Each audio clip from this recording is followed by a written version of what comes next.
नमस्कार दोस्तों, स्वागत है आपका हिंदी नॉलेज शो में। तो दोस्तों, आप सभी लोग जानते हैं कि पिछले 72 घंटों से ताइवान और चीन के बीच में बहुत ज़्यादा बड़ी टेंशन चल रही है। अब से 2 दिन पहले चीन ने अपने 56 लड़ाकू विमानों को, जिसमें कई बम वर्षक विमान भी शामिल थे, उन्हें ताइवान की सीमा के अंदर घुसा दिया था। और एक बार को उस समय ऐसा लगा कि चीन ने शायद ताइवान पर हमला ही बोल दिया है, क्योंकि 56 लड़ाकू विमान बहुत ज्यादा बड़ी संख्या होती है।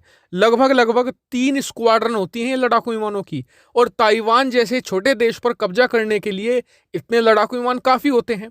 खैर, उस समय वो खतरा टल गया, लेकिन ताइवान को और दुनिया को एक बात समझ में आ गई कि अब चीन बहुत ही ज्यादा डेस्परेट है ताइवान पर कब्जा करने के लिए। इसीलिए इस कार्रवाई के तुरंत बाद ताइवान युद्ध की तैयारियों में जुट चुका है। इतना ही नहीं, उसने दुनिया भर के तमाम लोकतांत्रिक देशों से मदद मांगी है कि हमें चीन के कब्जे से बचाइए।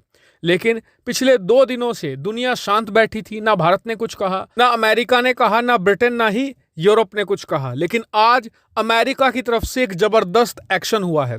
दरअसल अमेरिका ने अपने 2 जंगी बेड़ों को यहां पर चीन की तरफ भेजा था कल, और ये आज पहुंच चुके हैं फिलीपींस सागर में। स्क्रीन पर आप देखिए लोकेशन, ये बिल्कुल चीन के ठीक सामने है फिलीपींस सागर। ये पूरा जो ब्लू एरिया देख रहे हैं ना आप, ये पूरा फिलीपींस सागर का है। क्योंकि ये चीन के ठीक सामने है, तो इसलिए कई बार इसे चीन का एंट्री पॉइंट या फिर चीन का दरवाजा भी कहा जाता है, क्योंकि इसके ठीक बाद चीन का इलाका शुरू हो जाता है।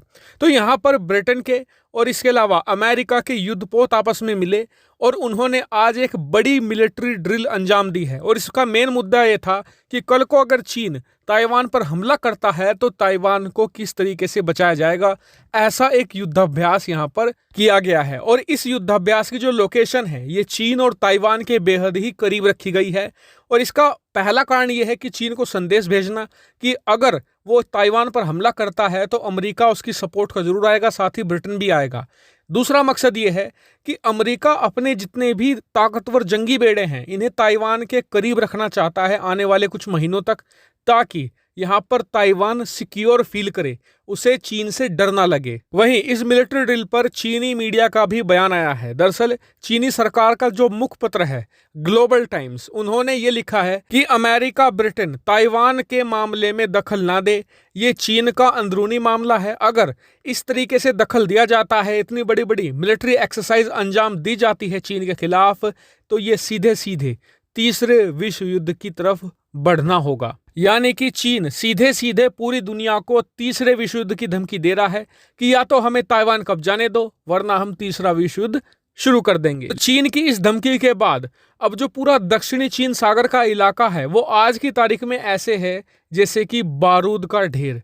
एक छोटी सी चिंगारी और इस पूरे क्षेत्र में एक बड़ा कॉन्फ्लिक्ट स्टार्ट हो सकता है, क्योंकि दुनिया के सबसे घातक हथियार इस एरिया में इस समय डिप्लॉय हो रखे हैं। और इसीलिए आने वाले कुछ दिन बहुत ही ज़्यादा अहम होने वाले हैं। हालांकि आपका इस पूरे मामले पर क्या व्यू पॉइंट होगा, कमेंट करके जरूर बताएगा।